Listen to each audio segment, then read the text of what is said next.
everybody, welcome back to my channel. So today's video I'm doing a book haul video and I wanted to do it a little bit differently than I did last time. So I am going to be showing you the books as I put them away on my shelf because I feel like anytime I have to buy books, anytime I want to buy books, which is like pretty much all the time because like I have an addiction to buying books, I have to rearrange my shelves to make them fit on my shelves. So I thought we'd do that process together. But between my last book haul and then the books I got today, I actually bought more books in between that I never showed you guys. So I'm gonna show you guys really quick right now. I have this one. I haven't officially put it away yet, but it is Rebel Rose by Emma I don't know, that's her name. And this is basically like a historical retelling. I don't know if it's a retelling, it's more of a continuation on the Beauty and Beast story. It's about Belle in 1789. She is queen of France and the French Revolution is going on. That is what this book is about. I got The Traitor's Kiss by Erin Beatty. This I got at the thrift store for $1. It's like a YA novel. It is about this girl. She works for the military. I think she's like a spy or something, like a seductive spy. Like that's how she gets information from people. I'm pretty sure that is like the premise of this. It's called The Traitor's Kiss. Over here I got some mass market paperbacks. I got Dark Dreaming Dexter, which did you guys know Dexter the TV show was based on books? I didn't until I saw it at the thrift store for $1. So now I own it. And then I have The Way of Kings by Brandon Sanderson, which I recently thrifted at Goodwill for $2.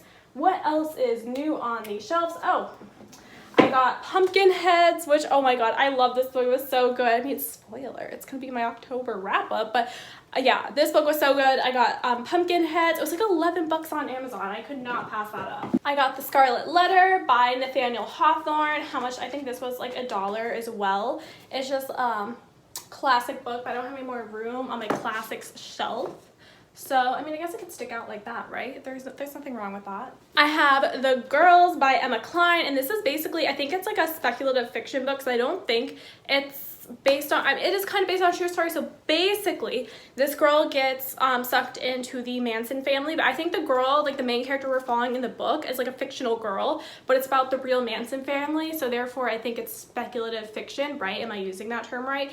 Anyway, that's what this is about. And the last book I got is The City of Girls, or not The City, City of Girls by Elizabeth Gilbert. So I actually put this in my last haul video that I got the paperback. I put this in a video that I posted about books. I got this in paperback, but now I have it in hardcover, which I'm super excited about. I got the paperback for like $2, and then I found this hardcover at the thrift store. I think I paid, I don't think I got it at Goodwill, which means I paid less than $4 for it. So if I'm gonna find a hardcover book of a book I already own, then I pretty much just get that and replace it, but only at the thrift store, right? Like I'm not trying to like go out and buy hardcovers. Only if I can thrift them, I will replace my paperbacks. That is everything I got after my last haul, and this is everything I'm hauling today and putting on my shelves. 4 are from Target because I did buy one and get one 50% off books, and then 4 of them are for Goodwill, and we're just gonna go through them. The first one I have is Payback's a Witch. We're going through my Target books first, and I hate these stickers. Why do people put stickers on books? It's so annoying that I just have to rip them off. Payback's a Witch. This is a new release book. I guess they released it in paperback. So basically, I don't really know what it's about per se. I know it's like witch, obviously, small town Halloween vibes. I know there's a magical competition. Sounded like everything I wanted, and I was thinking about reading this book, but I didn't want to go out and just buy it. But since they're doing buy one get one 50% off, I was like, okay, I'll get it. So first one we have is Payback's a Witch. So basically, my shelves are kind of organized right now. If you watched my booktube, new to booktube tag, you'll kind of know how they're organized. So this one is adult fiction, so it's going to go on this shelf, which this shelf is quickly filling up. The next book I got from Target is, hold on, that one came off so easily. The next book I got from Target is A Song of Achilles by Madeline Miller. I haven't read Circe. I haven't read this book. Everyone raves about them all the time. I want to be in. I want to know what's so good about them. So actually, when I wasn't even planning on going to Target, but I went there yesterday and I was looking at their books, and I actually picked this book up. And I was like, because it was like $13.60 or something. And I was like, no, like whatever. I don't need it. I have so many books I need to read. And then I got a notification from Target today saying, today only, buy one, get one 50% off all adult books. And I was like, I'm going back for Song of Achilles. So I got this book. It is a historical retelling of Achilles. Pretty self-explanatory. Not sure what this is about. I'm sure a lot of you have read this book, but yeah, everyone says it's a really good book. I'm excited to see what the hype is about. The next book I got is The People We Meet on Vacation. Why do I want to put that in everything? It's People We Meet on Vacation, not The People We Meet on Vacation. This is by Emily Henry, and it is basically about these two friends. They go on vacation every year together, and I think it's like a friends to lovers romance story. I didn't read too much of the back cover. Honestly, the more I like read the back covers of books, like I feel like the less interested I am in the book. Not the less interested I am, like obviously you have to read it to know what it's about. But like so many of books, like I have a general premise of what it's about from what I hear on BookTube, and then when I get the back, I don't know, I don't necessarily want to read the back. I don't want the details. I just want to figure it out for myself. So that's why my summaries are very general. But yeah, because like my last book haul, I was trying to really summarize it, and I was like, I don't like doing that, because like I don't want to know the full details of the book before I read it. I cannot wait to read it, and it doesn't really fit my fall vibes, but I'm gonna make it fit, because I literally just listened to the book Beach Read on Audible. It was so good, so amazing. That was my first introduction to Emily Henry, and I was like, I need to literally like read everything by this girl. I was obsessed with that book, so naturally I had to get this book. Next book I got is A Beach Read by Emily Henry, and I just told you I read this book already, but I listened to it on audiobook, and I don't know, when I listen to something on audiobook, like I have to own the physical copy. Only like I give myself a rule, right? If I can give it, the audiobook, 5-star rating, then I will go buy the physical book. Like, books are expensive. So I try not to buy, I'm not like buying every book I listen to in audio, only if I think it's 5 stars and then I want to remember it and I want it on my bookshelf. And this was my first adult romance book I had read, and I absolutely like loved it, and I just really love this book. So we're gonna add it to the shelf. So basically, I guess this is how it is. Like, it's just gonna have to be a double stack. Actually, can all of these fit up here? We're gonna have to figure that out. Now we are moving on to my Goodwill books. The first one we got is a Boomerang, which just honestly just looks like a 2010s era like YA romance. Just that cover, I love it. I want to see when this was published. Yeah, this was published in 2014, and it is basically a like, these people, they meet at a bar, they hook up, they realize they work for the same company, like when they go to work, I guess, it's like a new company or something, and they realize they're both working at the same company, and they have like a no dating policy, and I think they fall in love. I mean, it is a romance, so that is like my general premise of this, but it's called Boomerang, which I think is the name of the company they work for. It's like a dating app, so this is just like a YA contemporary romance, and it just like got me in my feels and got me like, I don't know, I used to love reading these before I got into BookTube and all that. When I was like in high school and stuff, all I really read was like YA romance. So I'm really excited to read this because it just makes me feel nostalgic, even though I never heard of it before. Next book I bought is Mutts and Mistletoes by Natalie Cox, and this is just honestly just sounds like a Hallmark movie in a book. This girl goes to a small town to look over her cousin's doggy daycare, and then she obviously meets this handsome man in the town, and it's like Christmas vibes, small town vibes, there's dogs, and I felt pretty safe on this because I really don't like to read things with like dogs or anything on the cover, or watch things with dogs on the cover, because I always feel like there's going to be a dog death and my soul just cannot handle it. So because it was about a doggy daycare, I felt that was pretty safe. Like, if she just owned these dogs and this dog was her best friend, I would not buy the book. The dog was probably gonna die, but a doggy daycare, that sounds safe. It sounds like no dogs are gonna die, therefore my soul can be at ease reading this book. The next book I got is called Sophomore Year is Greek to Me. This seems like honestly like another like 2014 book. 2015, not 14.